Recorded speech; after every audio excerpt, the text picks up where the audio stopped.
নমস্কার, সকল শ্রোতাকে অভিবাদন। আজ যে স্বরচিত কবিতাটি আবৃত্তি করব সে সম্পর্কে কিছু কথা আমি শ্রোতৃবৃন্দের সঙ্গে শেয়ার করতে ইচ্ছুক। কবিতাটি আমার দিদি ভাইয়ের হোয়াটসঅ্যাপ ডিপি থেকে ইন্সপায়ার্ড হয়ে লেখা। ব্যাকড্রপে মিশমিশে কালো অন্ধকার, আর তারই সম্মুখে গাছের তলে বেদিতে আলোর মতো উজ্জ্বল হলুদ স্বর্ণাভ শাড়ি পরিহিতা আমার দিদি ভাই।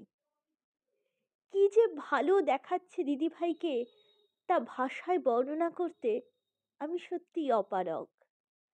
দিদি ভাইয়ের রূপ বর্ণনায় যেন তাই কাব্যিক সুষমা অপরিহার্য। তাহলে আর দেরি নয়, আবৃত্তি করব দিদিভাইকে ডেডিকেটেড একটি কবিতা। দিদিভাইয়ের জন্যে। তোমার চারপাশে তখন শুধু প্রদীপের তলার জমাট বাঁধা অন্ধকারের মতো নিবিড় তমিশ্রা, যেন জোনাকিরা ভুলে গেছে জলা ও নেভা। যেন এক্ষুনি কোনো গ্রাম্য বধূ ঘোমটা মাথায় চোখ নাবিয়ে এসে দাঁড়াবে নিভন্ত উনুনের ঠিক সামনে, আর খুব সন্তর্পণে ফুঁ দিয়ে উস্কাতে চাইবে ছাই চাপা আগুন।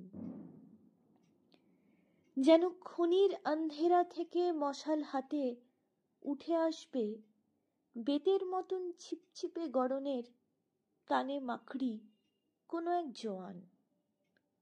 এমন নিকষ কালো কর্কশ পাহাড় সম অন্ধকারে তুমি গাছের তলে স্মিত হাস্য মুখে বসে আছো, যেন কিরকম কৌতুক বোধ করে।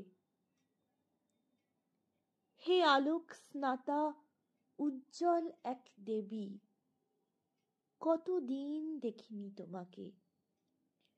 সকালে দুপুরে গোধূলি কিংবা সান্ধ্যকালীন রংধনু আকাশে তুমি গজদন্তি হেসে ভুলিয়ে দিচ্ছ দিক চক্রবাল। এমন পবিত্র অমৃত মুখে বেপরোয়া ডুব দিয়েছে পূর্বজন্ম, আর এখন ইহকাল বোধি বৃক্ষতল সাক্ষী রেখে সারনাথ আর সাঁচি স্তূপ একসঙ্গে মিলিত হয়ে খামোখা সুষুপ্ত কুন্দ নন্দিনী যেন কুমুদ কলি হয়ে ফুটতে চাইছে।